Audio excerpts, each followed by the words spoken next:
On September 7th, 1996, Tupac Shakur and his entourage at around 8:30 p.m. were at the MGM Grand Hotel, ringside at the boxing match between Mike Tyson and Bruce Seldon. The fight concluded around 8:50 p.m. As Tupac and his entourage exited the MGM Grand lobby, they encountered Orlando Anderson, a known member of the Southside Crips. Tupac, Suge, and several members of their group then assaulted Anderson, in response to a prior incident in which Anderson had allegedly robbed one of Tupac's associates.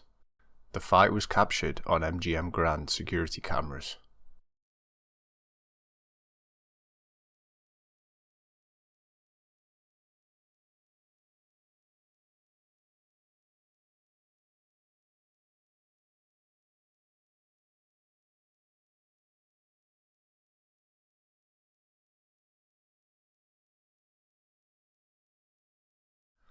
They left the hotel and headed to Suge's home,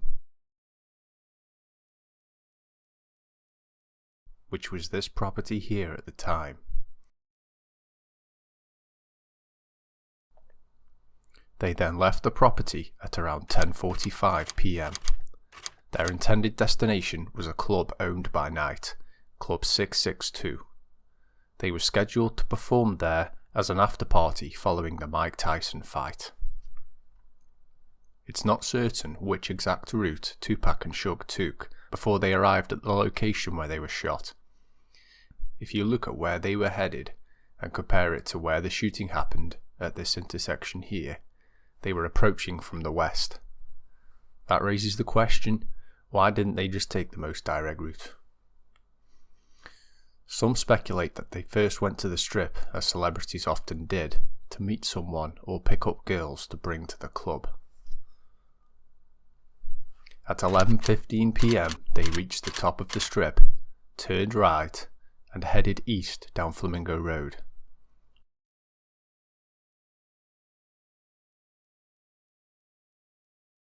They approached this intersection in the left lane. While waiting at the red light, without warning, a white four-door Cadillac slowly pulled up along the right side of Tupac's BMW.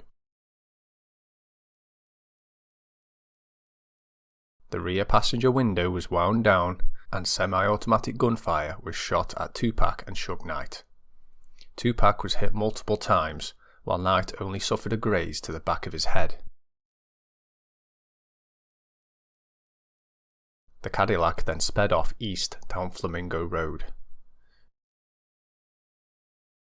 Suge immediately turned the BMW around and went back the way he came, west down Flamingo Road.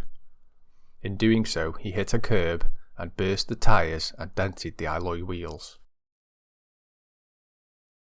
With two flat tyres, he continued to speed down Flamingo Avenue and turned left onto the Las Vegas Strip. He continued down the Strip and finally came to a stop at this intersection.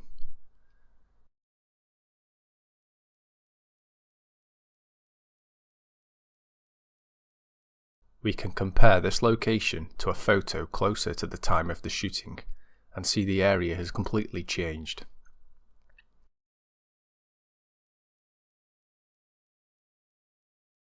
The car would have stopped slightly more south at this intersection, which is no longer there. The police were pretty much instantly on the scene when the car came to a stop. Suge Knight got out of the car, but the officer on the scene initially treated him with suspicion, ordering him to the ground at gunpoint, before realising he was injured and in need of help. With his famous distrust of law enforcement, Tupac uttered the words, "Fuck you," to the police officer, who asked him who'd shot him. Emergency medical services arrived within a few minutes. Tupac was found unconscious but still alive with multiple gunshot wounds. He was hit in several places. One bullet struck his chest, puncturing his right lung. Another hit his right arm. One struck his right thigh, and the final shot hit him in the pelvic area near his abdomen. The most critical and ultimately fatal injury was the gunshot to his chest, which caused massive internal bleeding puncturing his right lung. Suge Knight suffered a superficial injury. A bullet fragment or ricochet grazed the back of his head, causing bleeding, but the wound was not life-threatening.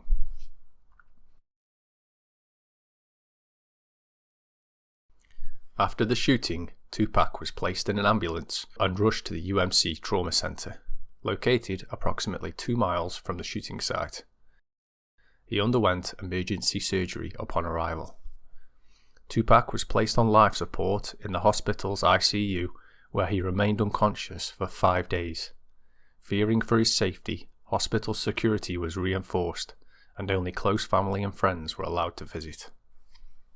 On September 13, 1996, Tupac's condition worsened due to respiratory failure and cardiac arrest.